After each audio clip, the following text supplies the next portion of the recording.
నలుగురు 10థ్‌లో 592 మార్క్స్‌తో Devika first class వచ్చింది. ఆ పాపే ఈ పాప. కంగ్రాట్స్ అమ్మా. అసలు నిజంగా ఆ చదువుకి తను ఎంత కష్టపడింది అనేది ఒక్కసారి తన మాటల్లో మనం తెలుసుకుందాము. అంటే ఇప్పుడు 10థ్ క్లాస్ అనగానే చాలా ముందుగా ఒత్తిడి ఫీల్ అవుతూ ఉంటాం.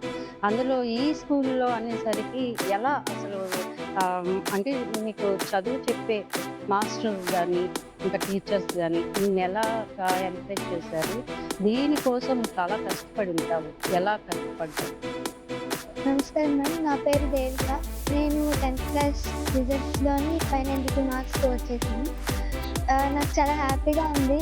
అండ్ ఈ స్కూల్‌లో చదవడం ఇంకా హ్యాపీగా ఉంది. మా టీచర్స్, మా హెచ్ఎం సార్ అందరూ చాలా కృషి చేసి మమ్మల్ని ఈ స్థాయిలోకి వచ్చేలా చేశారు.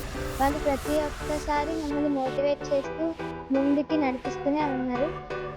వాళ్ళు చెప్పే ప్రతి లెసన్స్ కానియ్యండి, ఏవైనా సరే మేము మంచిగా అర్థం చేసుకొని చాలా నీట్‌గా చదువుతున్నామని అనుకుంటున్నాను. అంటే దీనికోసం ఎన్ని రోజులు నువ్వు ప్రిపేర్ అయ్యావు? లేదంటే సంవత్సరం అంతా వాళ్ళు చెప్పేది విని నువ్వు ఒకేసారి అవ్వకుండా ఇట్లా అయిందా ఎట్లా? అంటే ఇయర్ స్టార్టింగ్ నుంచి కన్సిస్టెన్సీ‌తోనే ఉన్నాను. ఇంకా లాస్ట్‌లో గవర్నమెంట్ 100 డేస్ యాక్షన్ ప్లాన్ అనేది ఇంప్లిమెంట్ చేశారు. దాన్ని మా స్కూల్‌లో ఇంకా చాలా చక్కగా పాటించాం. ఒక్కరోజు కూడా తప్పకుండా అందరం ఆ 100 డేస్‌లో ఇంకా ఎక్కువగా మేము చదువుతున్నాము అనేది నేను అనుకుంటున్నాను. అంటే 592 మార్క్స్ అనేవి నువ్వు ఎక్స్‌పెక్ట్ చేసావా? లేతే ఇంకా తగ్గాయి 6 మార్క్స్ అనుకుంటున్నావా? అలా ఏం లేదు. ఎక్స్‌పెక్ట్ చేసిన దానికన్నా ఇంకా ఎక్కువే వచ్చాయి. అందుకే నేను ఇంకా చాలా హ్యాపీగా ఉన్నాను. అంటే ఇంట్లో ఏంటి బ్యాక్‌గ్రౌండ్? ఫాదర్ ఏం చేస్తారు? మదర్ ఏం చేస్తారు? ఫాదర్ గాజువాకలో ఫ్రూట్స్ అమ్ముతుంటారు. మదర్ ప్లే స్కూల్‌లో ఆయాలాగా వర్క్ చేస్తుంది. ఇప్పుడు నువ్వు ఫస్ట్ క్లాస్ వరకొచ్చింది అనగానే ఎట్లా ఫీల్ అయ్యారు? ఫస్ట్ ఎవరికి చెప్పారు? ఫస్ట్ మా అమ్మకి చెప్పాను. హ్మ్. ఆ తర్వాత మా ఫాదర్‌కి. హ్మ్. ఎట్లా ఫీల్ అయ్యారు? ఫస్ట్‌లో చాలా షాకింగ్ అనిపించింది. కానీ తర్వాత ఇంకా బాగా హ్యాపీగా ఫీల్ అయ్యారు అందరూ. నీ నెక్స్ట్ ఫ్యూచర్ ప్లాన్స్ ఏంటి? ఇంటర్మీడియేట్‌లో ఏం తీసుకుందాం అనుకుంటున్నావు? ఇంటర్మీడియేట్‌లో ఎంపీసీ తీసుకొని ట్రిపుల్ ఐటీకి వెళ్ళాలని అనుకుంటున్నాను. ఇప్పుడు ట్రిపుల్ ఐటీకి వెళ్ళాలంటే నీకు సపోర్ట్ కూడా కావాలి. ఎవరైనా ఉన్నారా నీకు బ్యాక్‌బోన్‌గా ఎట్లా?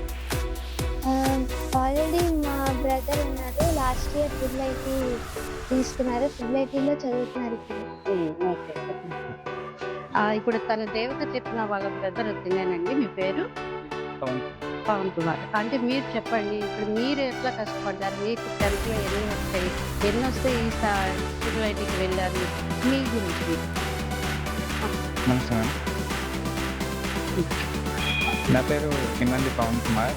నేను లాస్ట్ ఇయర్ ఈ స్కూల్ నుండే ట్రిపుల్ ఐటీకి వెళ్ళాను. ట్రిపుల్ ఐటీ శ్రీకాకుళం వచ్చింది నాకు. నాకు లాస్ట్ ఇయర్ 575 మార్క్స్ వచ్చాయి.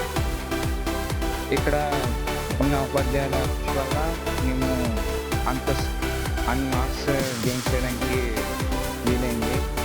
వీళ్ళు ఇక్కడ ఉన్న ఉపాధ్యాయులందరూ మమ్మల్ని మోటివేట్ చేసి బాగా తెలుగు చెప్పి స్టార్టింగ్ నుండే బాగా చదివించారు. అందువల్ల మేము ట్రిపుల్ ఐటీ గెయిన్ చేయడానికి సాధ్యమైంది. అంటే మీతో పాటు మీ చెల్లిని కూడా ట్రిపుల్ ఐటీ తీసుకొని సలహా ఇచ్చింది మీరేనా? అంటే తన ఇంట్రెస్ట్ ముందే అడిగాను. అడిగితే ట్రిపుల్ ఐటీకే వస్తా అని ఆ! ముందే అడిగితే వస్తానని అన్నది ట్రిపుల్ ఐటీకి. ఓకే. ఆల్ ది బెస్ట్ అమ్మా. నువ్వు ఇట్లాగే మంచి అంటే మీ మమ్మీ, డ్యాడీ అనేది ఎడ్యుకేటెడ్ పర్సన్స్ కాదు. కానీ నువ్వు చదువుల్లో ఇంత ఉత్తీర్ణత సాధించావంటే అది నిజంగా నీ కృషి అనే చెప్పాలి. ఒక చదువు అనేది అన్నీ మారుస్తుందన్న సంగతి మీ అందరికీ తెలిసిందే. నేను కొత్తగా చెప్పాల్సింది కాదు. చదువు ఒక్కటే మారుస్తుంది.